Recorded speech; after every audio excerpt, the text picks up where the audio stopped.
You call this cooperation between Harbingers. Cooperation involves communication, you know. Don't take it to heart, child. Besides, aren't you happy that you got to skip the formalities and bring chaos to the land? I'm sure you must have enjoyed that. Oh, it seems that some— Hey, it's Zhongli and Child. And you! It's you two. I believe we've met once before. In the city of Bards, was it? I'm glad you still remember my name. Ah, right. I imagine that it must have been rather hard to forget watching helplessly as something precious was snatched away from you. No, don't let her get to you. You've yet to gather the powers of all 7 elements. And our last battle at the Golden House was almost more— So it might be best to keep things peaceful this time, seeing that 2 of the Harbingers— Well, if it isn't you two.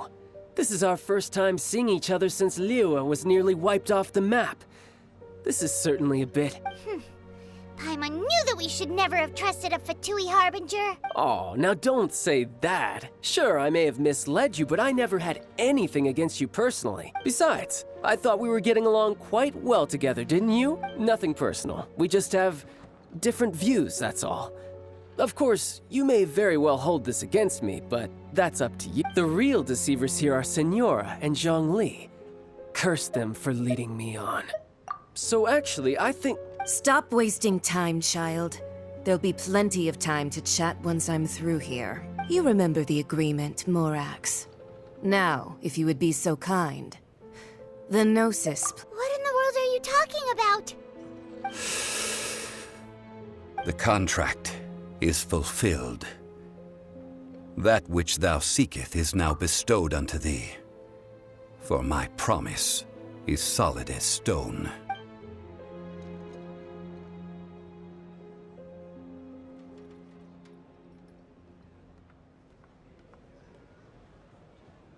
How sanctimonious. What? So you're the Lord of Chio? No, wait!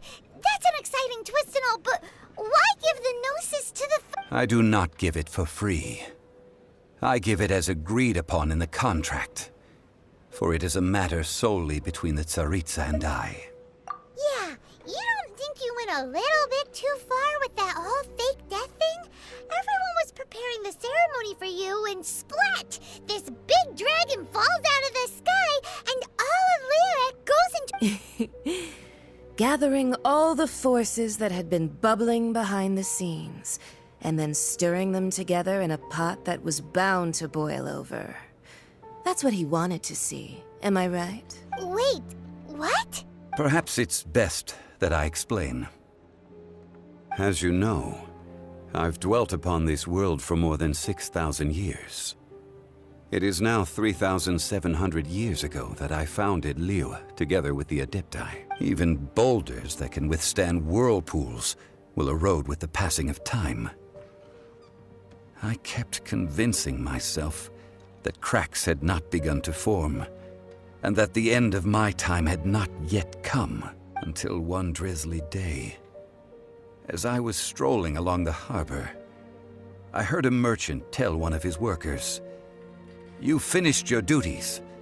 Go ahead and call it a day." I stood motionless among the crowds, asking myself, have I already finished my duties? Oh, Zhongli. But as I began to consider relinquishing my divine role, I soon discovered that many reasons still remained to not hastily depart. Was Liyue, the city I had dwelt in for so long, already prepared to enter its next age? I decided that a test was needed in order to reveal the answer, so I feigned my own death, and gathered the cast of Child, the Adepti, and the Liyue Qixing to play their roles together on the stage that was Liyue. That's right, which is why I continued to safeguard the Gnosis until now. So you mean that if the chaos ever reached the point of no return, you would simply appear and use your divine powers to bring Liyue back under control?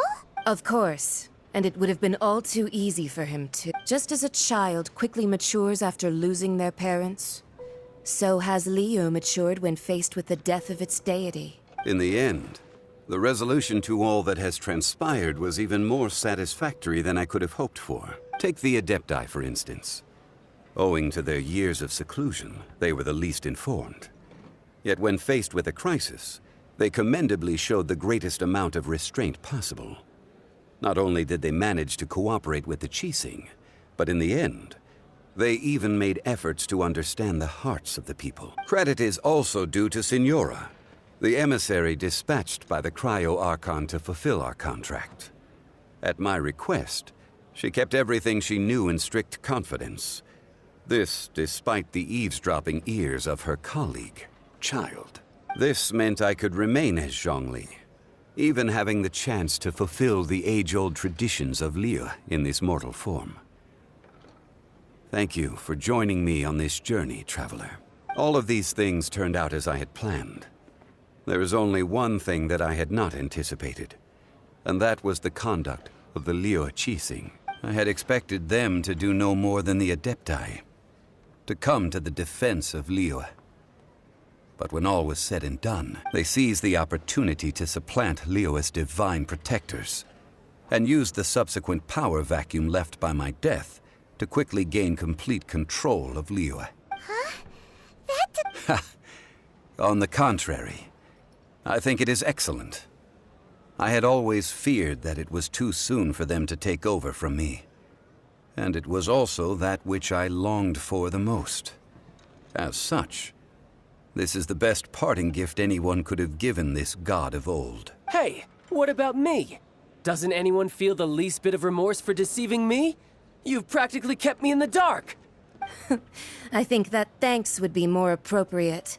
You certainly played no small part in all of this, wreaking havoc and turning the city upside down. The Lord of Geo ought to thank you for your performance, if anything. If you hadn't created the pressure of a battle between mortals, Adepti, and a god, the lump of coal resting in the hands of the Geo-Archon, Liyue would never have been able to become a dazzling diamond of a city. Huh? Just whose side are you on, mocking me like that? Are you itching for a fight? Hey, haven't you learned the Liyue saying, don't always call it as you see it? Well then, with the Gnosis in my possession, I have no use for such idle chatter. We should return to Zapoljarny Palace and seek an audience with Her Majesty, the Tsaritsa. Come, child. Fine. I'll meet you there later. I'm not sharing a boat with the likes of you.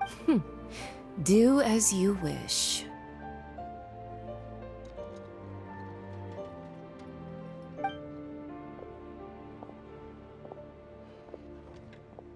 Now then, is there anything else you wish to ask me? Right! As Zhongli always told us, a good trade is a fair trade. Paimon has no idea what could be a good trade for a Gnosis. Realistically speaking, there is no such thing. Huh? However, I am the god of contracts. For thousands of years, I have made countless contracts. If the deal was of no benefit, then I certainly would not be inclined to agree to it. My agreement with the Cryo-Archon will be the last of my contracts as the Geo-Archon. My contract to end all contracts. As for the bargaining chip that the Tsaritsa used to balance the scales, uncover that answer for yourself in your future journeys. Paimon can't absorb so much information at once. So, Zhongli, what sort of contract did you sign with the Cryo-Archon? Paimon's so curious. One of the clauses of our contract was not to divulge any of its contents. Ugh.